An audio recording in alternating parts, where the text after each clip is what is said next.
A lot of this isn't going to make sense to you, and I'm sorry about that. I'm just going to start at the beginning, with the house.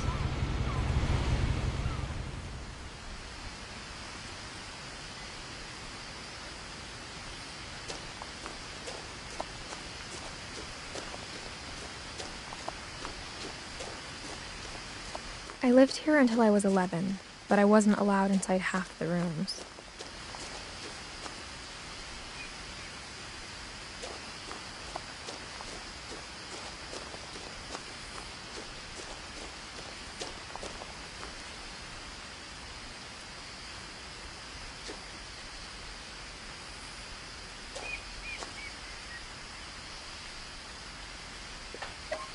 Inside the mailbox were bills from 7 years ago, marked urgent, open immediately.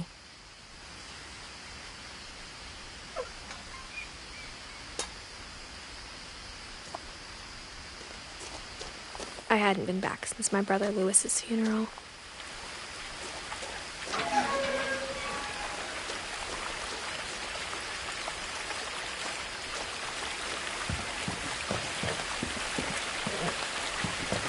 In her will, my mother left me a key, but didn't tell me what it unlocked. Maybe she thought I'd know, or she thought that the mystery would be enough to bring me back.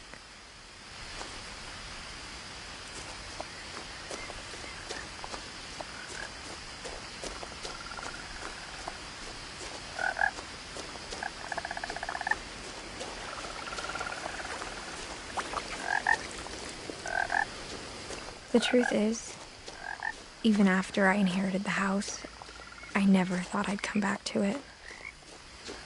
But now I had questions about my family that only the house knew the answers to.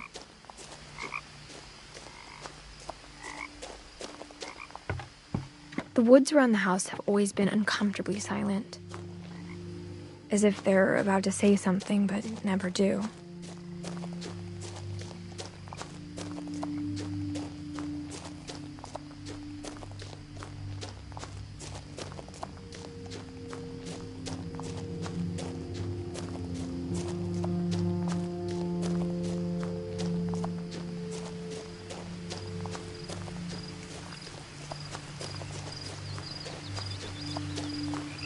The house was exactly like I remembered it, the way I'd been dreaming about it.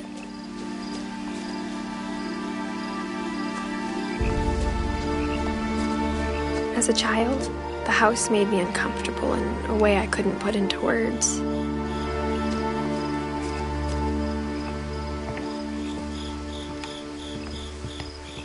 Now, as a 17-year-old, I knew exactly what those words were. I was afraid of the house.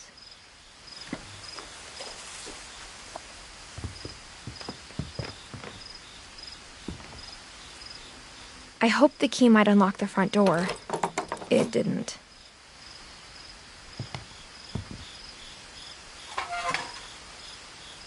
Looking in, I felt like the house itself had been waiting for me.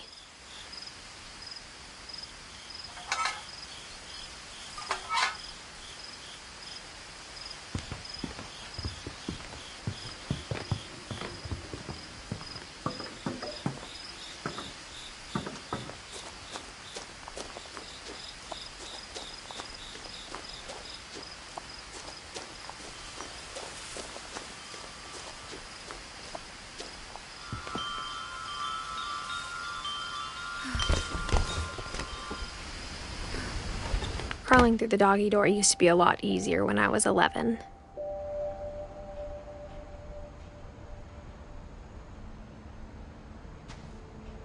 The power had been turned off the night we left.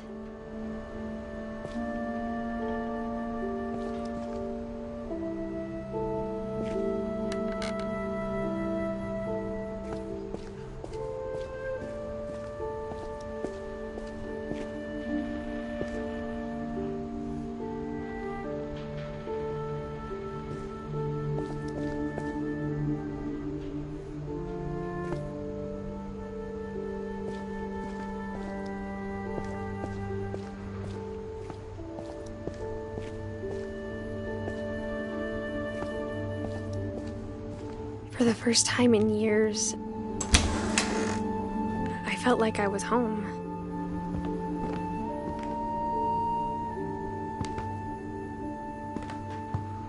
But instead of a family, there were just memories of one.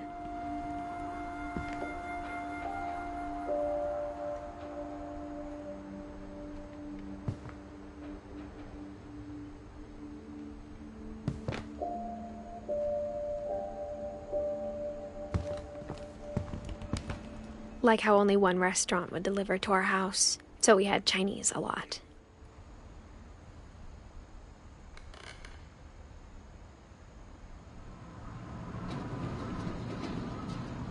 Or how after Louis started working at the cannery, we all got sick of eating salmon.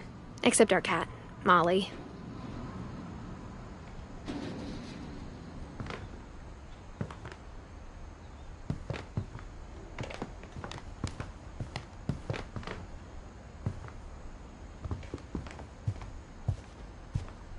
The table was still a wreck from the night we left.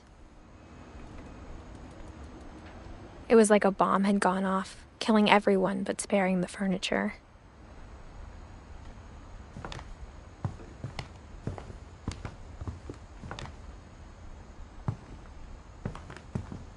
My mom was the only one of us who could imagine Great-Grandma Edie living in a nursing home.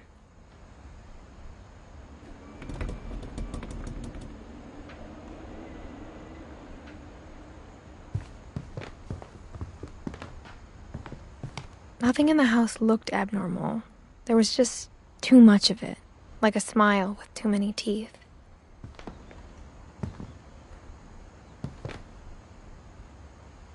Even the fireplace had a story. Edie told me the bricks came from the original house, after it sank.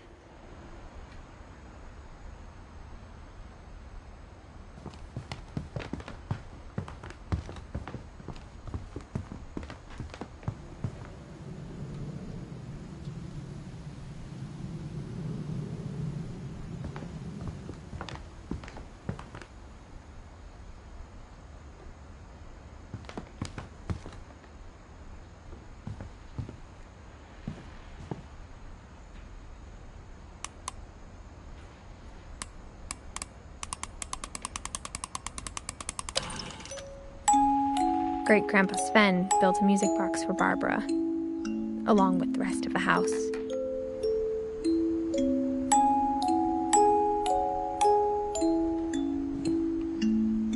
Mom always told me to stay out of the basement, so I wasn't too surprised when the key didn't fit.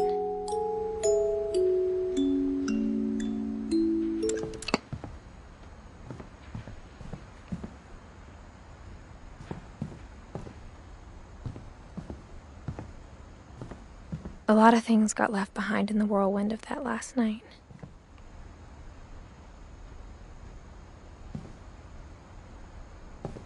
My mom wasn't much of an optimist, but she never stopped believing that my brother Milton was alive.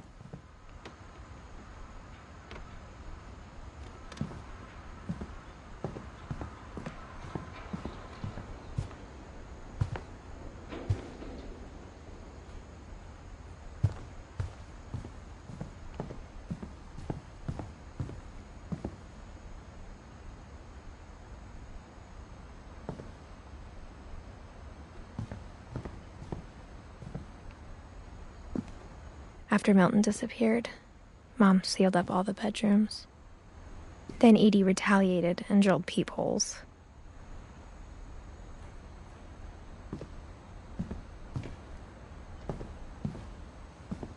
I spent a lot of time playing in Great Uncle Walter's room.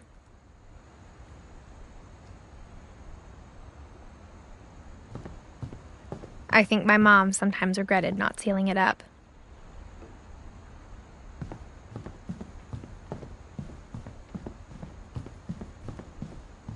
Louis told me there were secret passages, but I never believed him.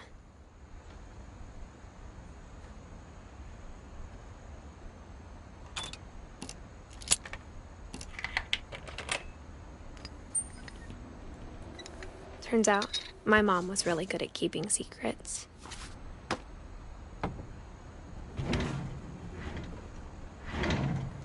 Now it was time to find out what my mom had been afraid of.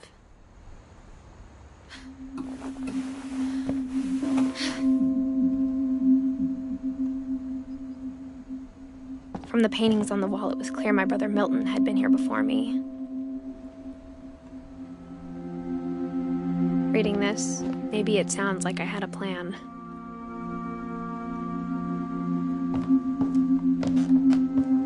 But I had no idea what was behind that door.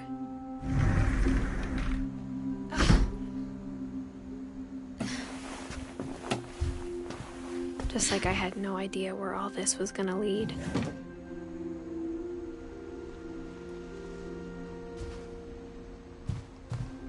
I grew up looking at Molly's room through the peephole. Molly's gerbil had a tiny bedroom with its own even tinier gerbil cage.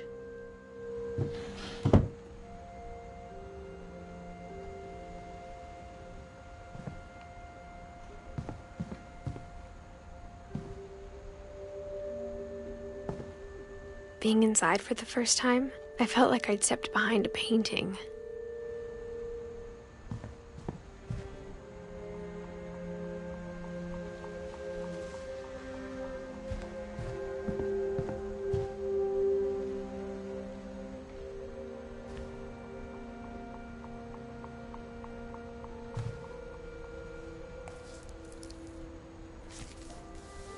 December 13th, 1947. Dear Diary, I'll be gone soon, but I wanted to tell somebody about what's gonna happen. It started when Mom sent me to bed without dinner. I woke up and I was starving, so I looked around for something to eat. The gerbil food was dry, but I didn't mind it.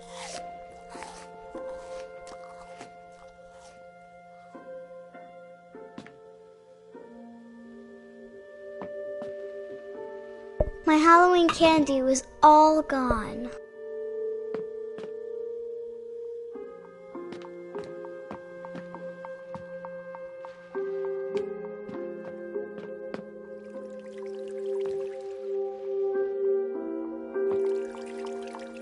I thought about eating Christopher, but I held back.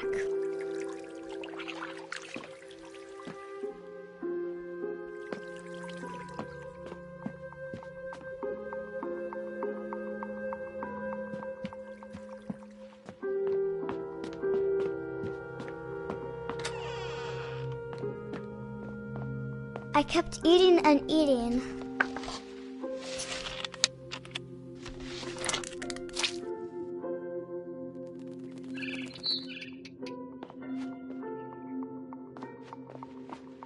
I ate a lot of things that night.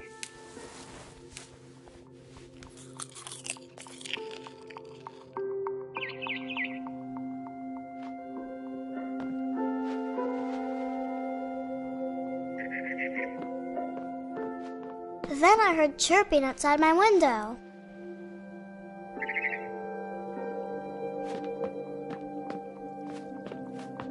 It was a barn swallow going back to her nest. I reached out for her.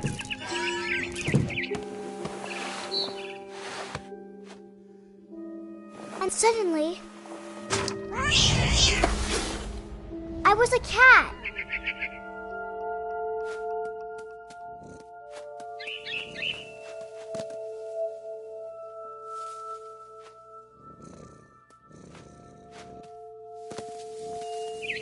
I tried to be quiet, but the bird was really scared.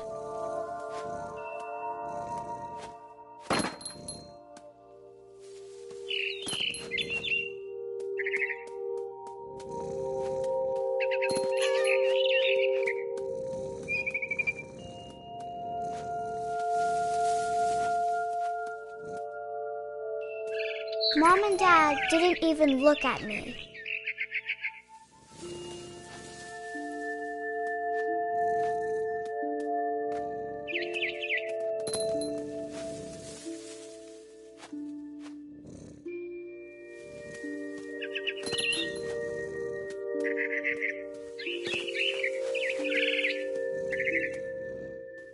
I jumped and I almost got her.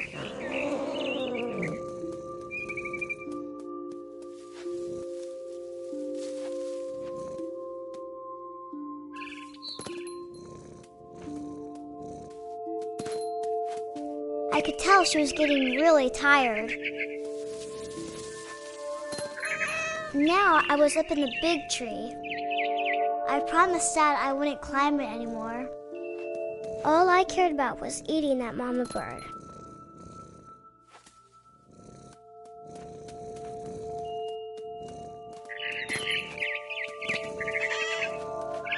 I gobbled her up. And suddenly, I was an owl. First, all I heard was the wind. Then I heard little teeth nibbling in the grass.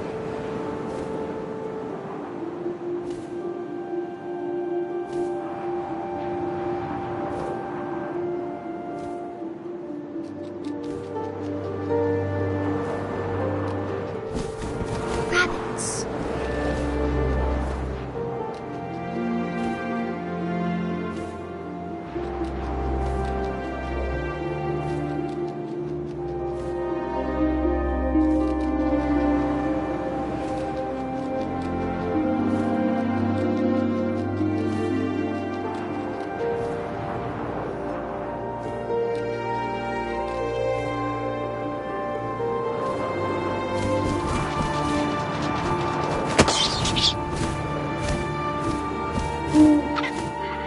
His face looking up and seeing mine through my talons.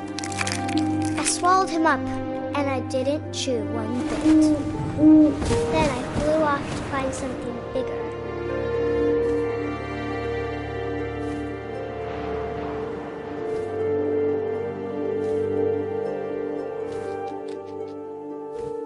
A mama rabbit.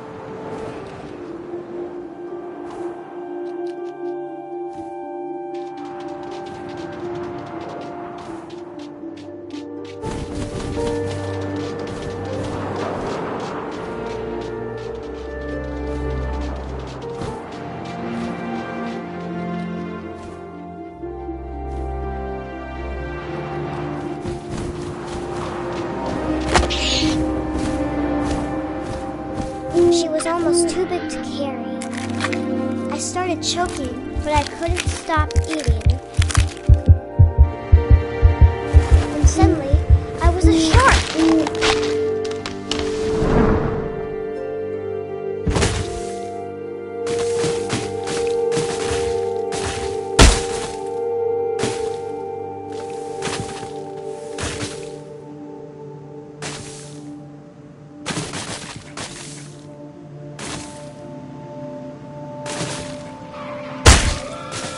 I rolled off a cliff and into the ocean. Now, I was hungrier than ever.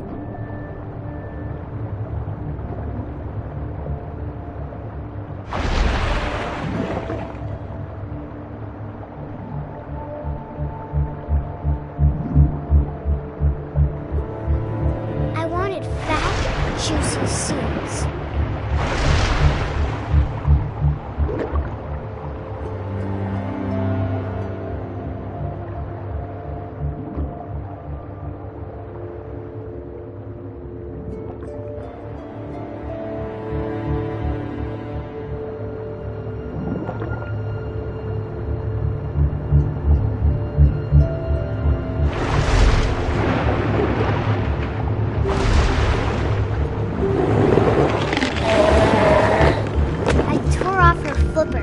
Tasted really good.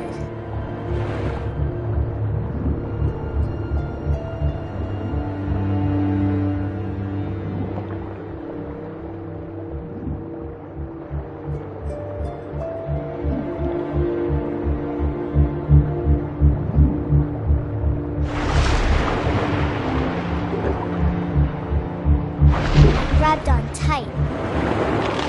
When I was so hungry, jumped out of the water.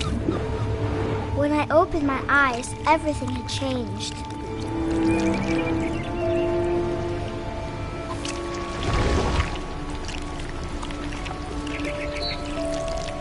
Now I was a monster, and I smelled people everywhere.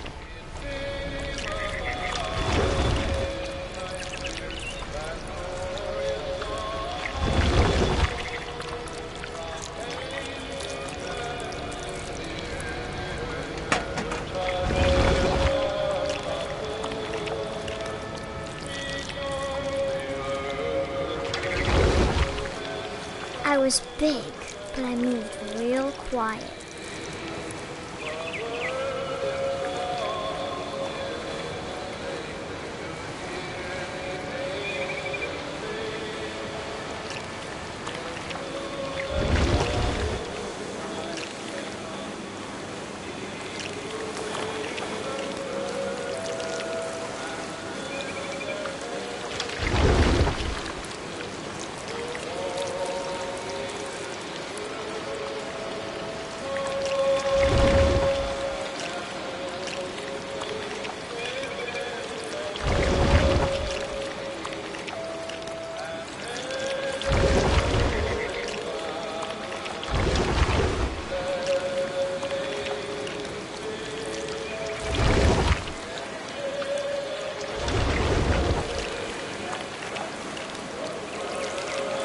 I wanted to stop, but also I didn't.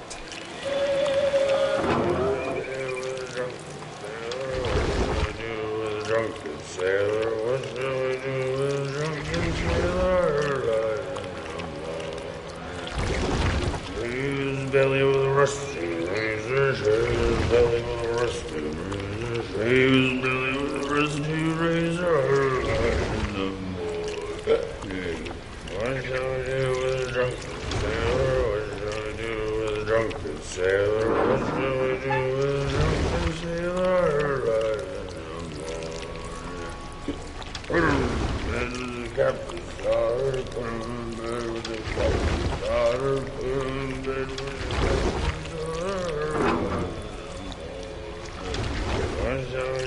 After the last passenger, I was still hungry. And to cross the water, I smelled something new. Something I had to have, so I swam towards it.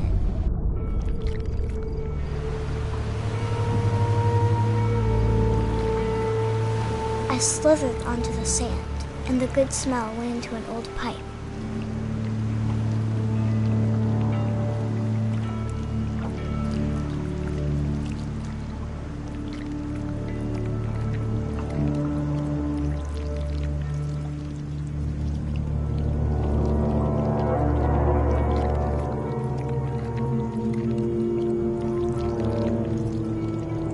I got closer and closer.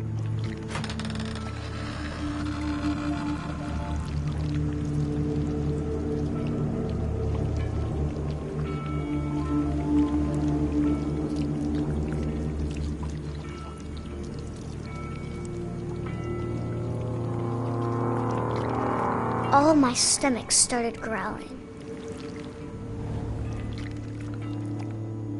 And suddenly, I was me again. I held my breath for a long time, but I couldn't hear anything. I think it's waiting for me to fall asleep. But it's not going to wait much longer. It needs to feed, and we both know I will be delicious.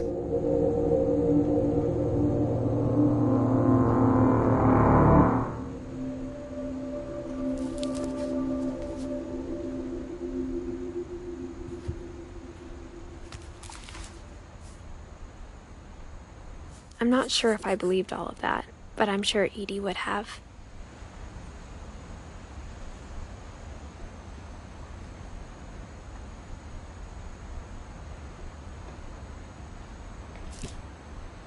I got the sense Edie had spent a lot of time here, before my mom sealed the doors.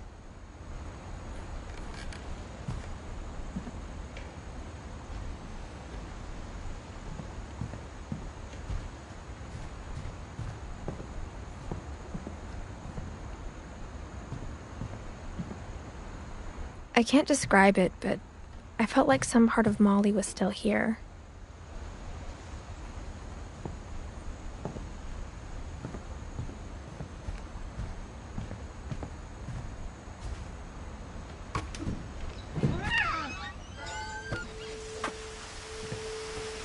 This will be obvious later, but my mom never told me any of these stories. Edie would have, but Mom didn't like bringing up the past. Though, when we adopted a stray kitten, she was the one who named it Molly.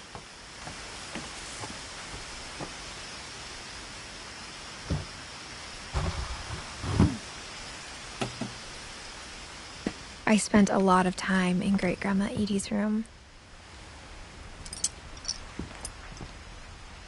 Edie knit me a new pair of gloves every year, just in time to replace the old ones.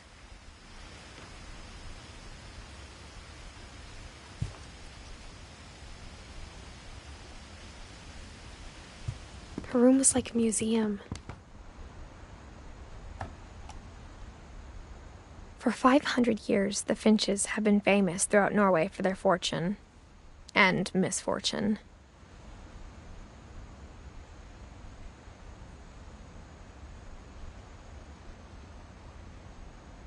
Odin Finch buries the latest victims of the family curse, his wife Ingeborg and their newborn son, Johan.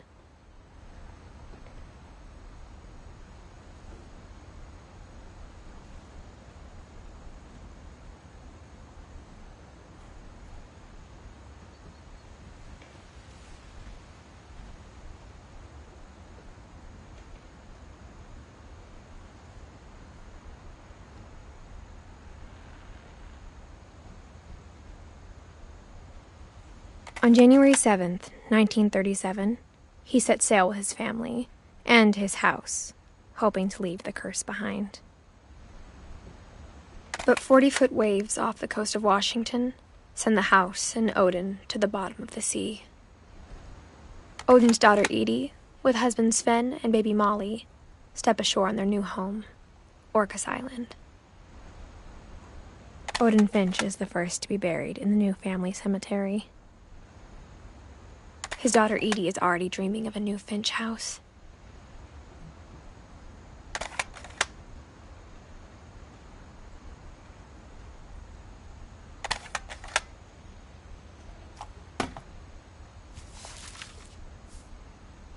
Whatever's wrong with this family, it goes back a long ways.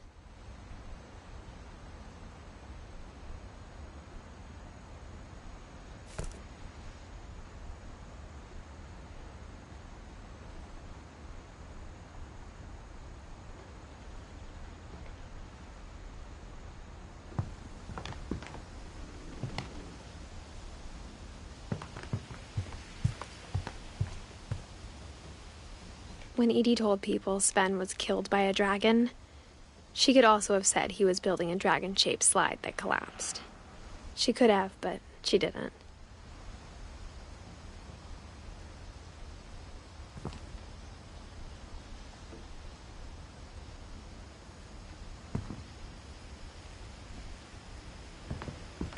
One summer, they evacuated the island, but Edie refused to go. For a few weeks, she was a celebrity. I hadn't thought of myself as Edith Jr. for a long, long time.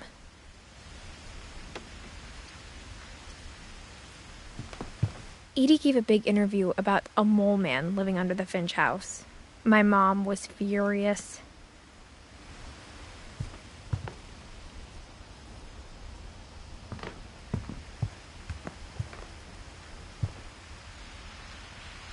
Louis died a week before we left, but Edie had already started to memorialize him.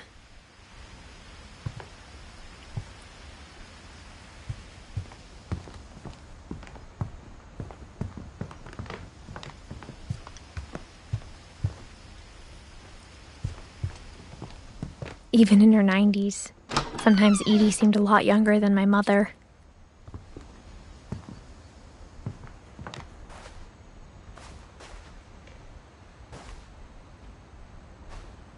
The only trace Grandpa Sam's first wife, Kay, left on the house was the pink bathroom. It was a pretty big trace.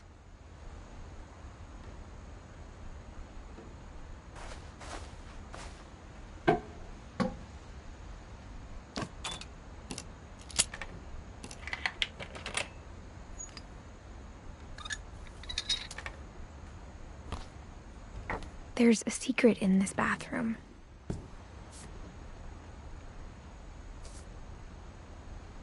It's in the last place you would look. It isn't in the cupboard. It's hidden in this book.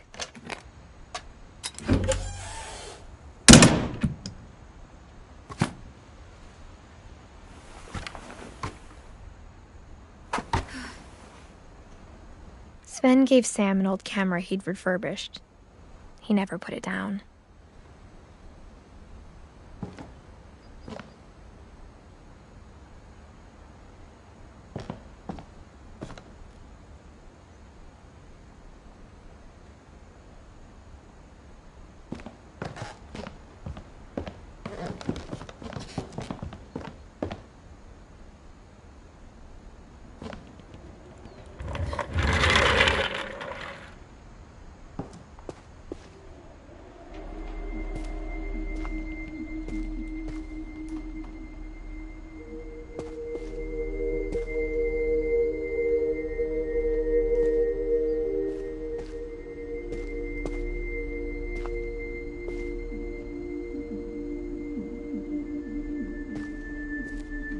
I knew Grandpa Sam had a twin,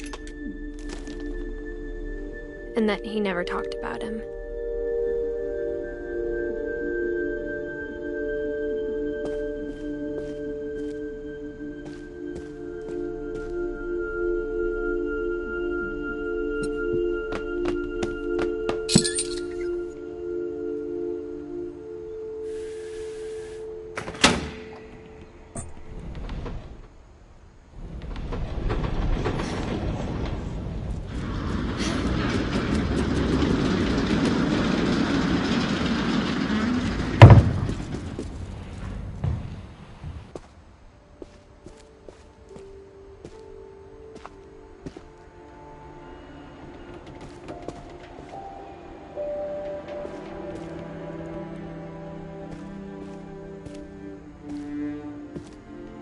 I guess my grandpa didn't like history any more than my mom did.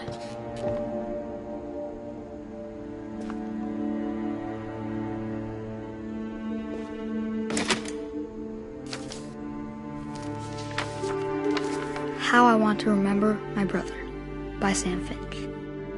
The thing I remember is that when he made up his mind, that was it.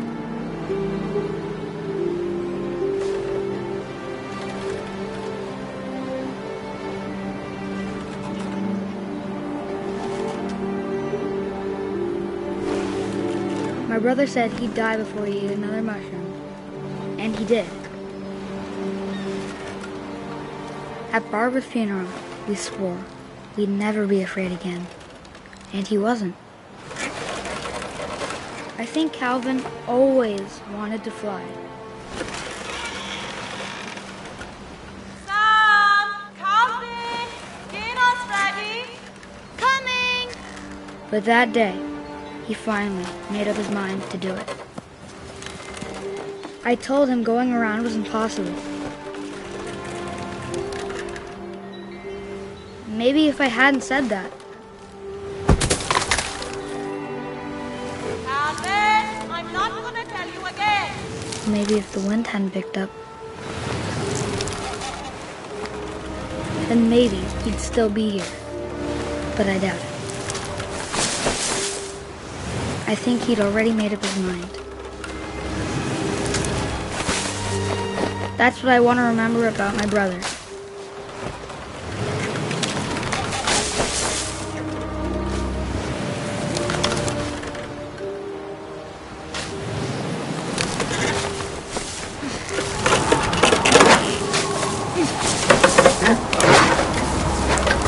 The day he made up his mind to fly. And he did.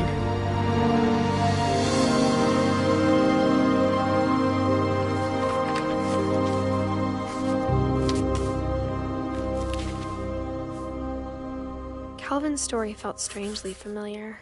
When I was younger, I remember trying to do the exact same thing.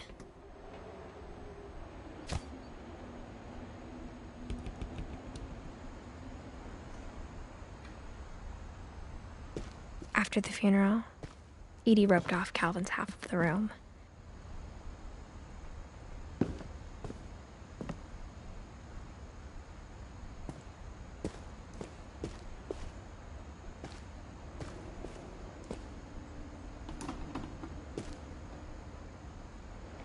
Mom said Grandpa Sam enlisted at 18 and never set foot in the room again.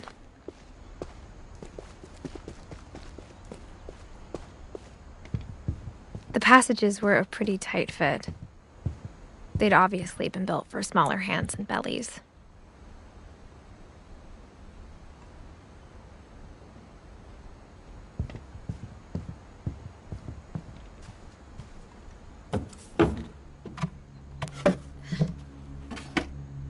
Growing up, I always thought of Barbara as a child star.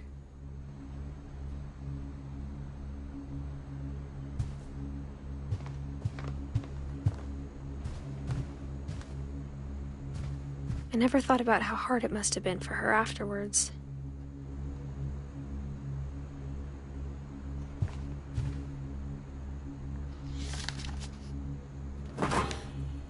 Of all the stories people wrote about Barbara's death, I'm surprised Edie saved this one.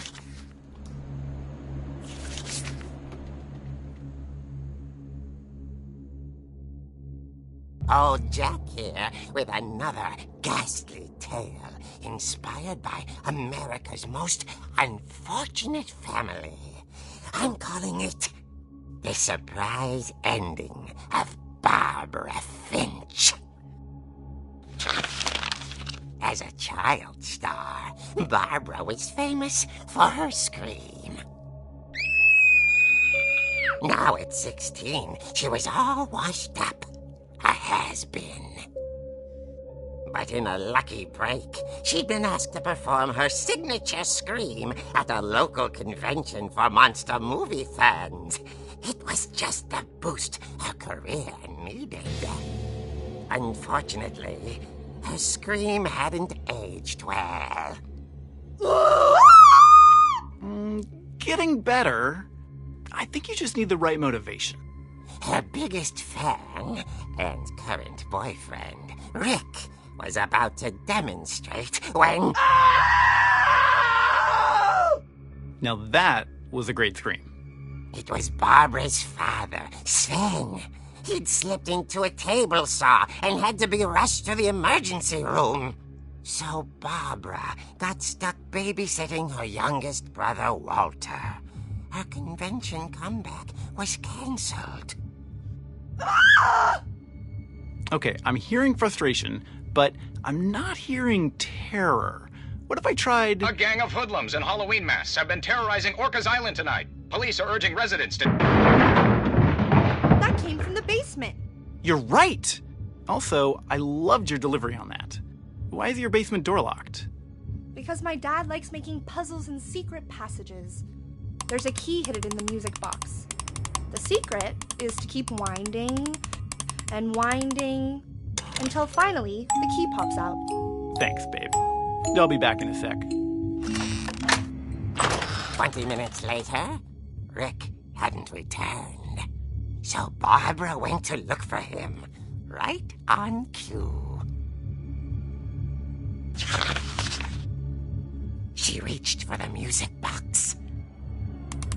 And as she wound the key, she listened for Rick, but the house was silent.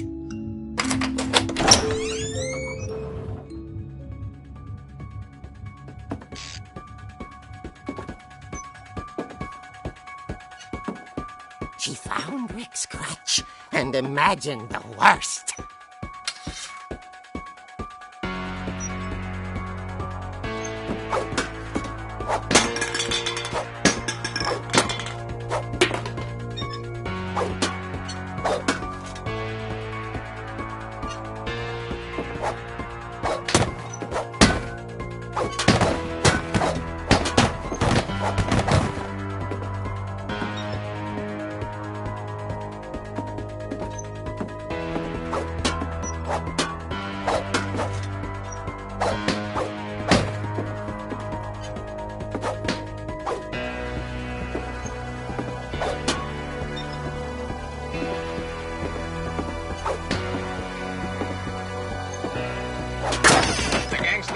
Infamous Hookman killer, Dr. Carl Hamill, who impaled and then ate his family 10 years ago tonight.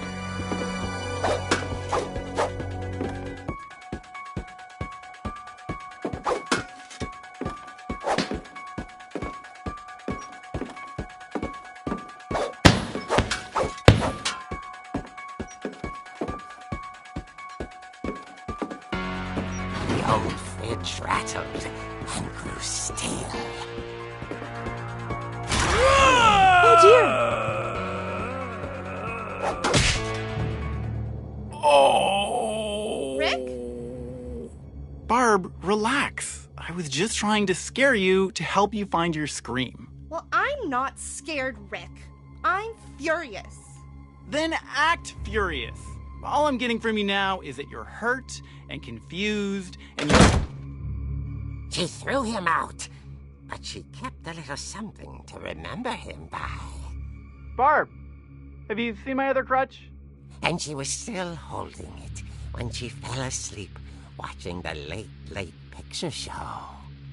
Hours later... Barbara! Walter, what's going on up there? Ah! Okay, I'm coming up, but if this is a trick, you're dead, Walter.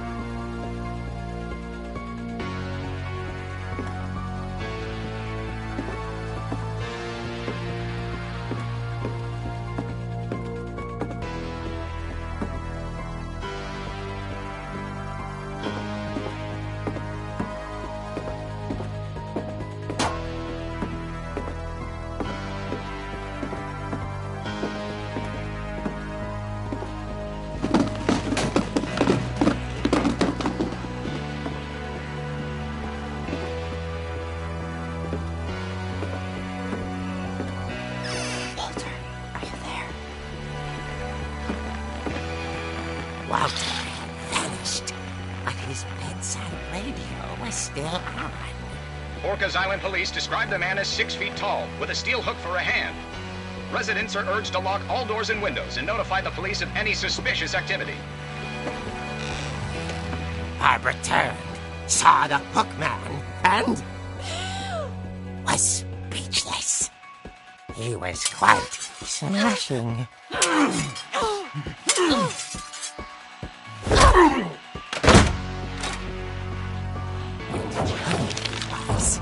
He couldn't get enough of Barbara. Okay, Barbara, there's gotta be another way out of here. That night, she played her part beautifully.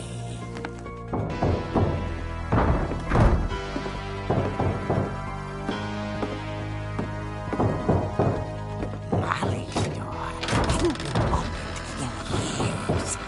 The hinges groaned.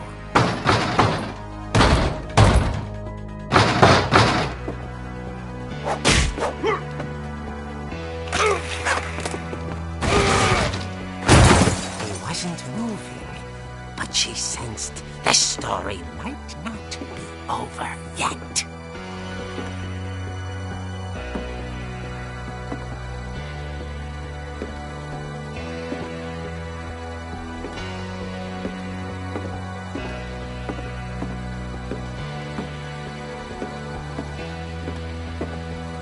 The hookman had vanished.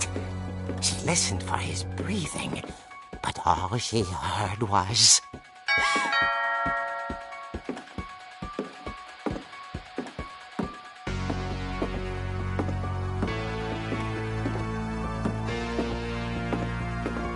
Someone at the door was dying to speak to young Barbara. At the door, she heard whispering. It was coming from inside the house.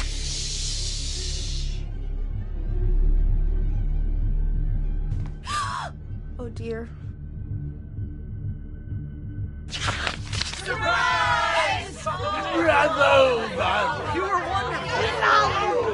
monsters had come to surprise her.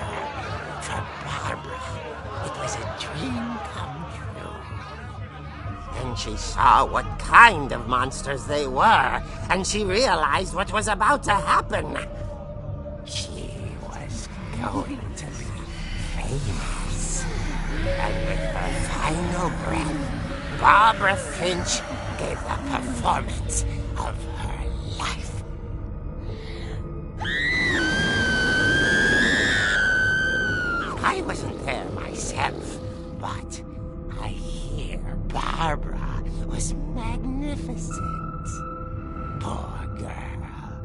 she had a taste for stardom. But unfortunately, so did her fans. Of course, the police blamed it all on poor Rick, who disappeared the same night. And little Walter? Hiding under his bed the whole time. He took it all pretty hard, but that's another story. As for Barbara, tucked inside the music box is all they ever found of her. Her ear. Now that's what I call a real eerie tale.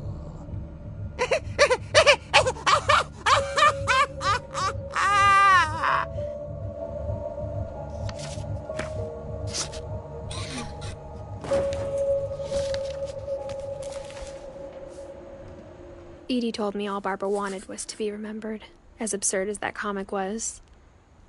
Maybe what Edie saw was a happy ending.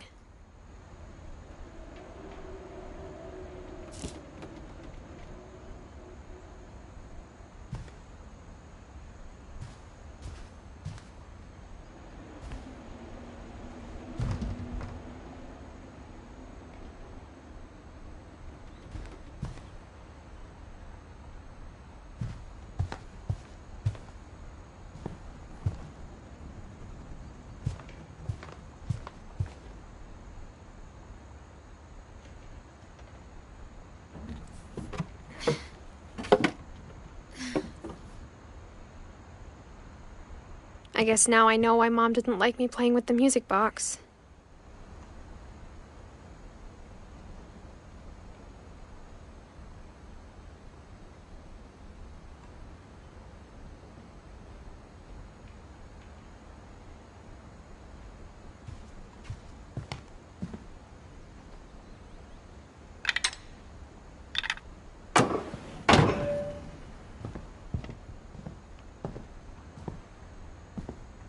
Whenever people ask me about my family, the first thing they always want to know about is Barbara.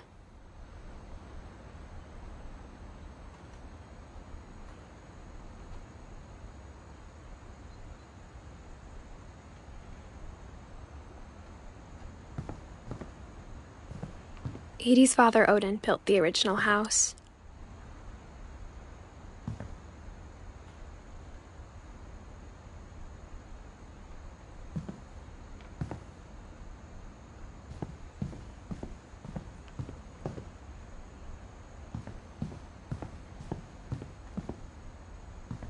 It's funny. All those times I played with the music box and never found the basement key.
The last time I was in Edith Sr.'s room, I was 10 and she was painting my portrait.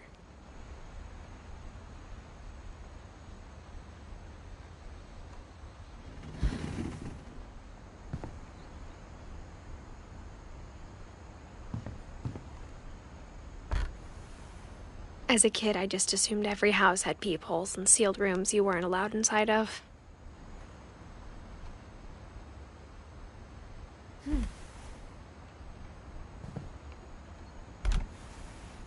My Grandpa Sam spent 7 years sharing a room with his dead brother, Calvin.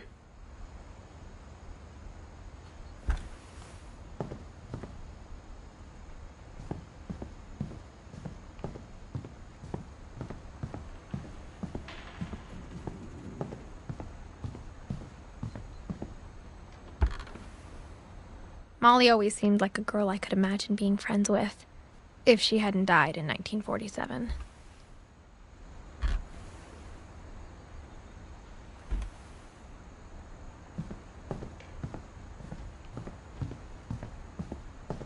I wonder if that comic was right about there being a key inside the music box near the basement. Barbara was a child star for 2 years, until America grew out of it.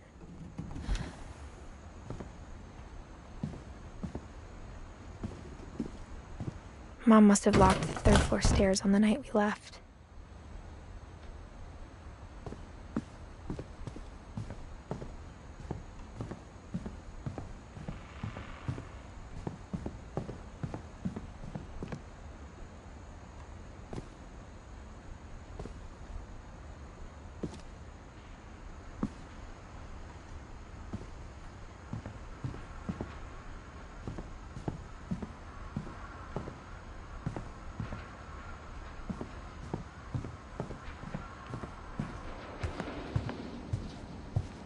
Maybe I should go check out that music box down by the basement.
Mom said the basement was off limits, unless I wanted another tetanus shot.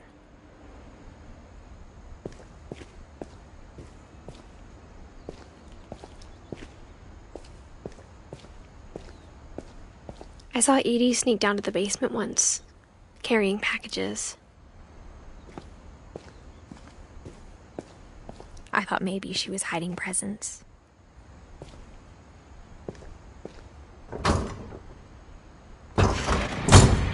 It turned out she was hiding a lot more than that.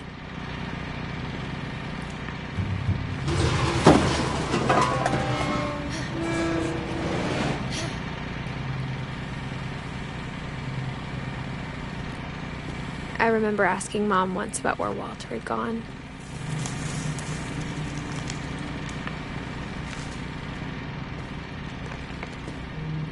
She said after Barbara died, he got as far away as he could.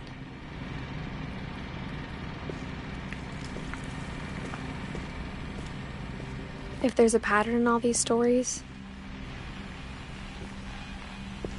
I think it's that none of us has gotten very far.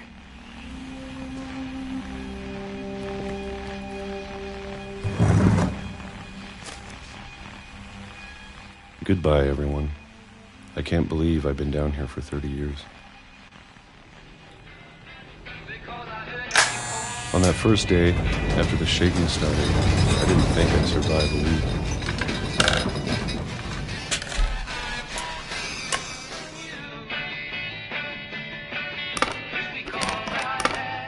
But after a few days, I settled into a routine. That's what kept me sane. Having a schedule, living for today. I I always expected to be dead tomorrow. But if you wait long enough, you get used to anything.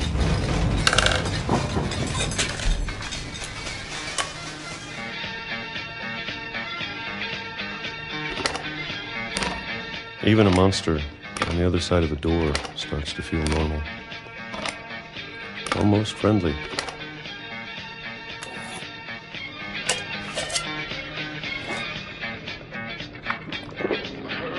And then one day, everything just stopped. Whatever that thing was, it was gone. Maybe it got tired of waiting. Or maybe I just got tired of being afraid.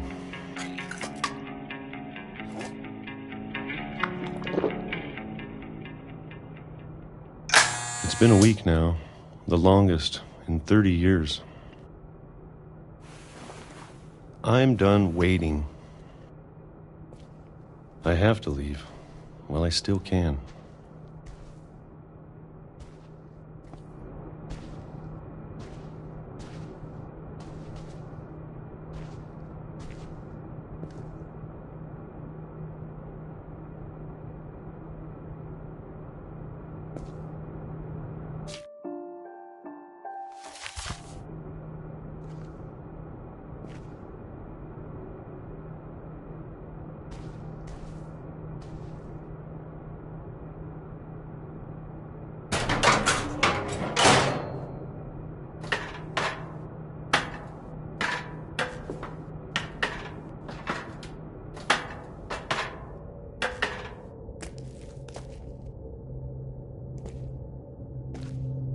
I know it's out there, somewhere. Whatever killed Barbara and Molly and Calvin.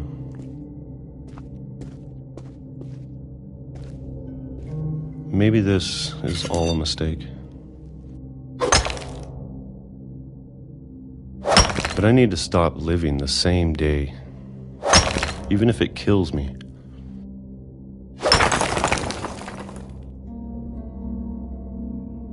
Whatever's out there, I want you to know I'm ready for it. I'm going to appreciate all of it, especially the food. I don't mind if I only have a year left, or a month, or a single week. I'd be happy with one new day. I can already imagine the sun on my face.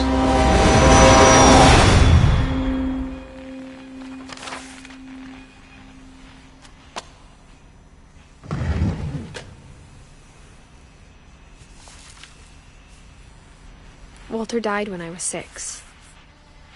I can't believe my mom never told me he was down here.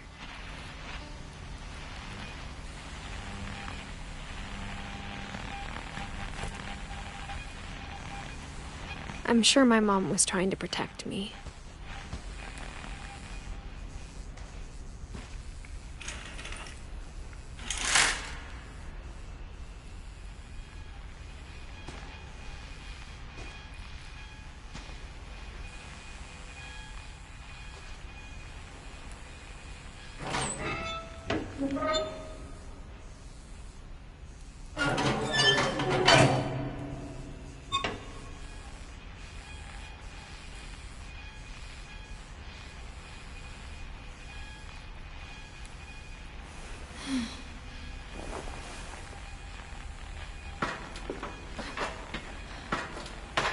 Maybe she was afraid I'd end up like Walter.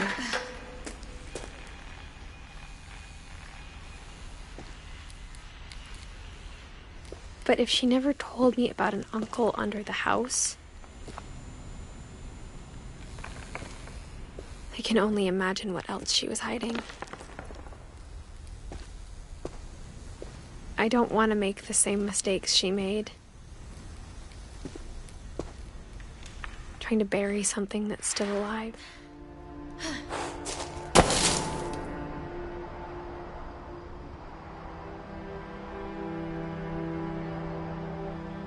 Now that there's only one of us left, or maybe two,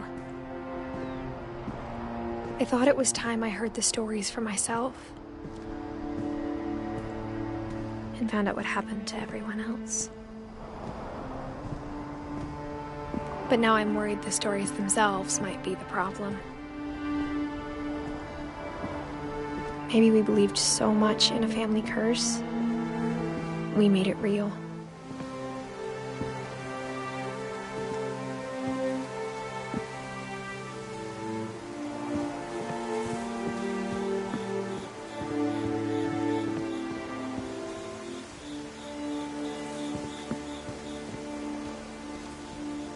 I don't know if I should even be writing this.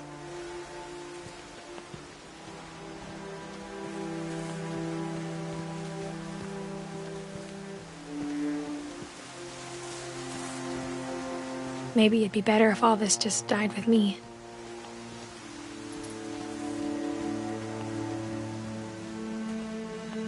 But I thought you should know about your family.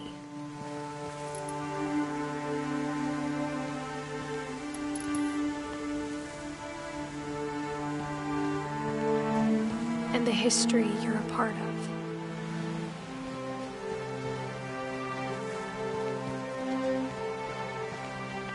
Though to be honest, I feel as lost as you probably do right now.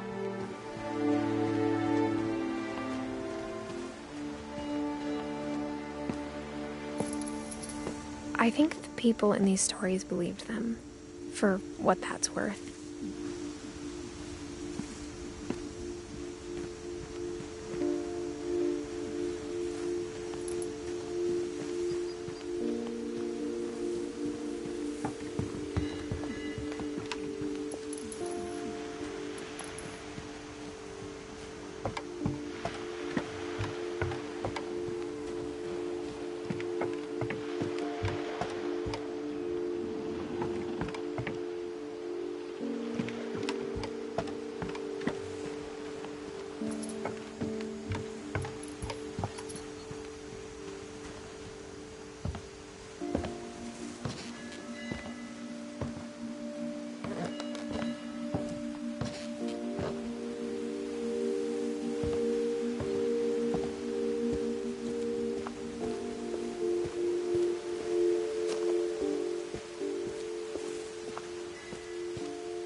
Any of it seems possible.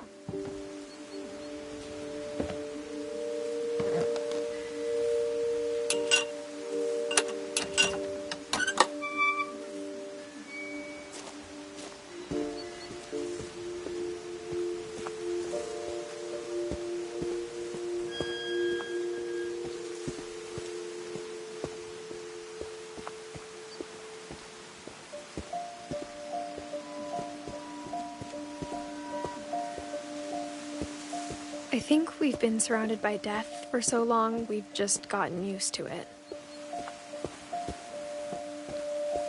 What kind of family finishes building a cemetery before starting the house?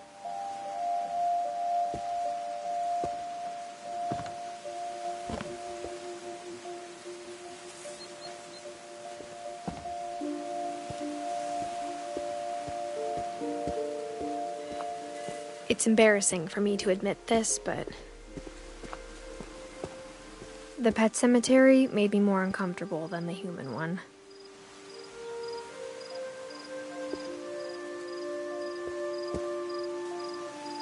Three of the gerbils were mine, and 2 had been my fault.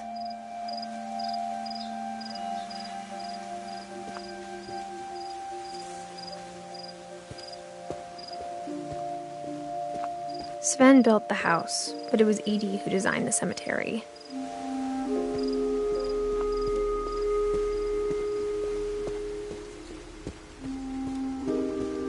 I'm sure Odin's monument had been Edie's idea. My mom was always trying to move on, but for Edie, the past never went away.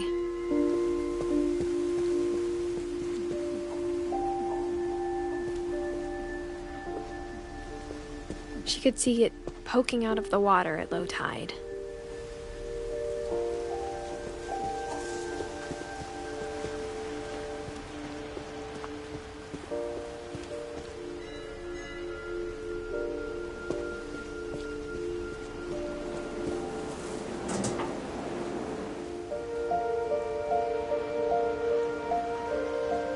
Edie said she dreamed about the old house every night.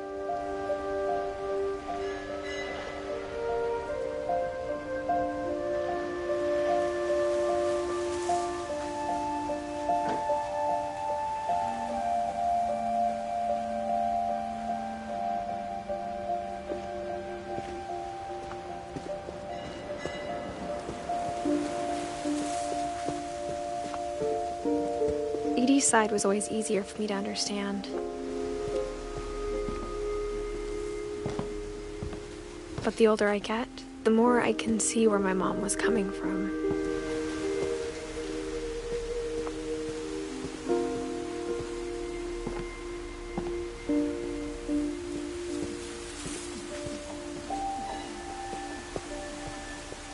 There's so many things I wish I could ask my mom now. Part of me thinks this is what she wanted all along. For me to come back someday and find everything out for myself.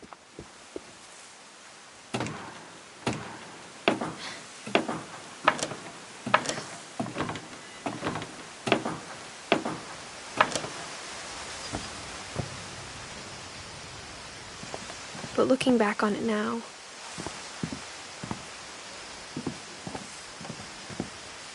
if she told me there was going to be so much climbing, I never would have come when I was 22 weeks pregnant.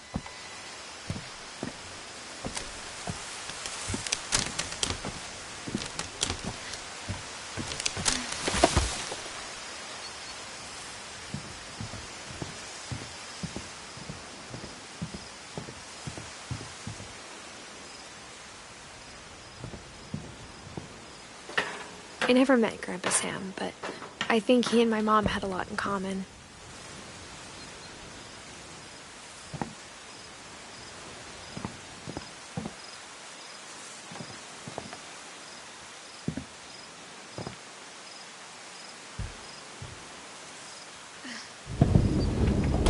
They were both pretty intense.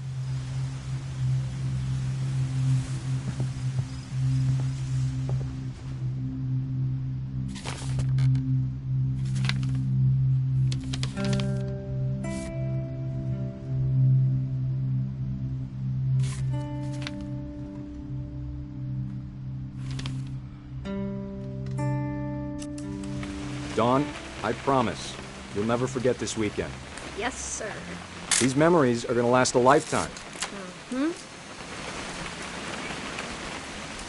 I gonna have to shoot anything?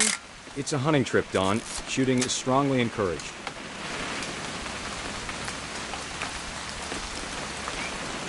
What?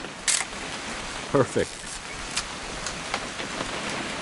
It's gonna rain the whole weekend, isn't it?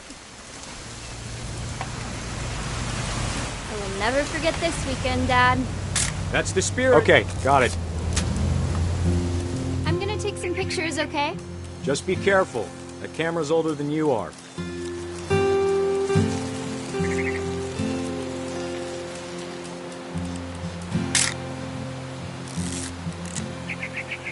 You're right, Dad. It's starting to clear up. Still freezing, though.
Definitely should not have drunk all that coffee.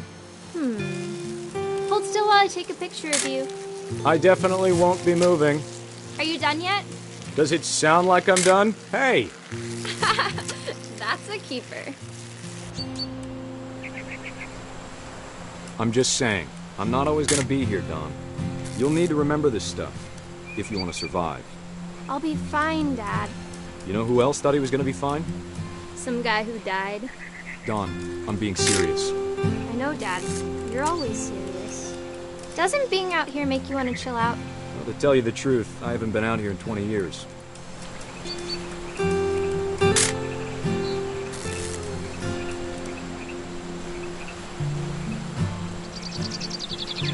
Last time I was with my brother Calvin. Man, that was a great trip. Your grandpa Sven taught us how to fish, how to build a fire. We found an old logging trail. There were deer everywhere. I bet if I could remember where that trail was, we'd spot a buck for you in no time. Give me a minute to check the map.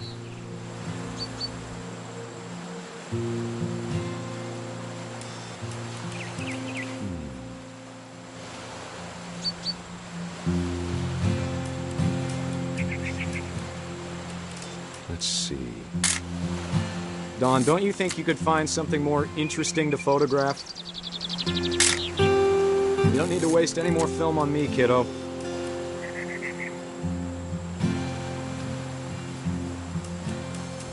Maybe.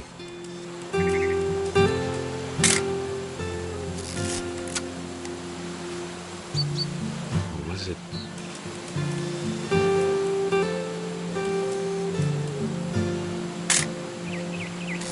Could have been.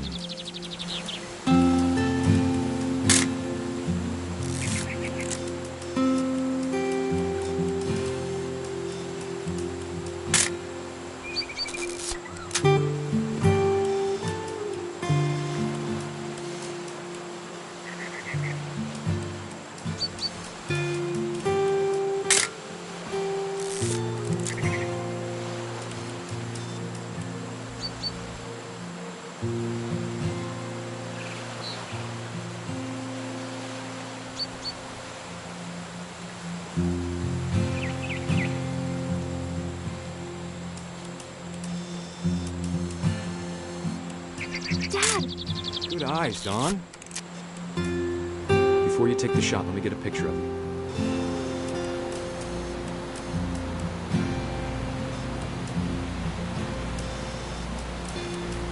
Dad, Let me get behind you.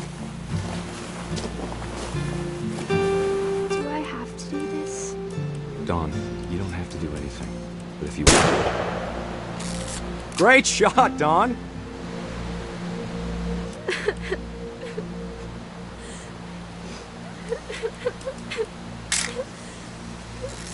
I'm proud of you, Dawn. Always remember that, okay?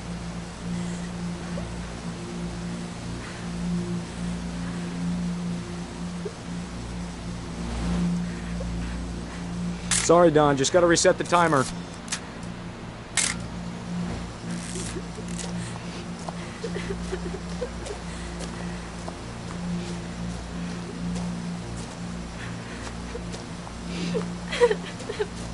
Dad, it's twitching. I think That's it's totally normal, Dawn. Just focus on the camera. Try not to think about... Dad!